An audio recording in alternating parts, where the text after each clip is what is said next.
Unstated में मैं आपका स्वागत करता हूँ। 3 फरवरी का दिन है। मैं इस समय मध्य रात्रि में हूँ और जो बातें मेरे दिमाग में आती हैं मैं वो अपने दिमाग में नहीं रखता, वो मैं कह ही देता हूँ क्योंकि मुझे चीज़ें संचय करने का शौक नहीं है, मुझे अपने विचारों को इकट्ठा करने का शौक नहीं है, मुझे अपने विचारों को लोगों के साथ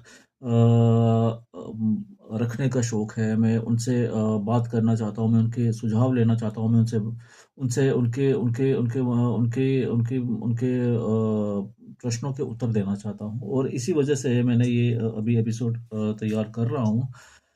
मैंने कहीं पढ़ा है, मैं डियर इन्वेस्टर्स में हमेशा पढ़ता हूँ कि जो पैसा होता है, वो कभी रुकता नहीं है, ना वो कभी सोता है।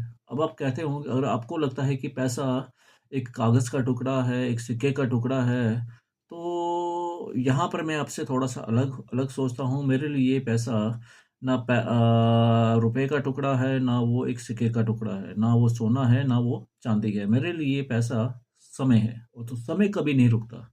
आज अभी इस समय अगर मैं भारत में जब बात करूँ तो भारत में इस समय आधी रात होने को है और लोग निद्रा में होंगे। कई ऐसे बड़े-बड़े शहरों में लोग अपनी मीटिंग्स कर रहे होंगे। कई जगह पे लोग आराम कर रहे होंगे। कई जगह पे लोग कई बिज़नेस हाउसेस डील कर रहे होंगे। यूरोप में इस समय बाज़ार खुल गया होगा। सुबह ऑस्ट्रेलिया में बाज़ार खुल गया होगा। जापान में बाज़ार थोड़ी देर में खुल जाएगा।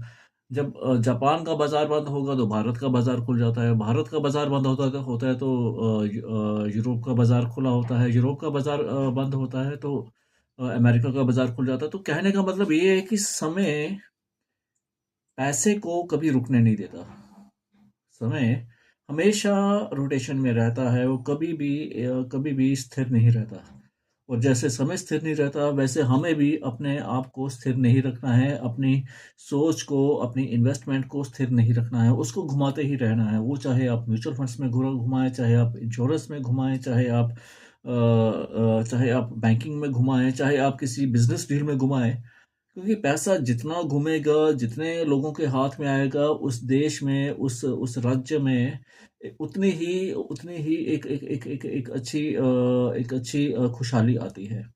पैसा 10 हाथों में जाता है तो 10 हाथों में जाएगा तो 10 इंटू 10 100 हाथों में चला जाता है और यहाँ पर भारत का बाज़ार तो एक अपने आप में एक विशाल बाज़ार है। इसकी तो एक अपनी ही एक एक इकॉनमी है।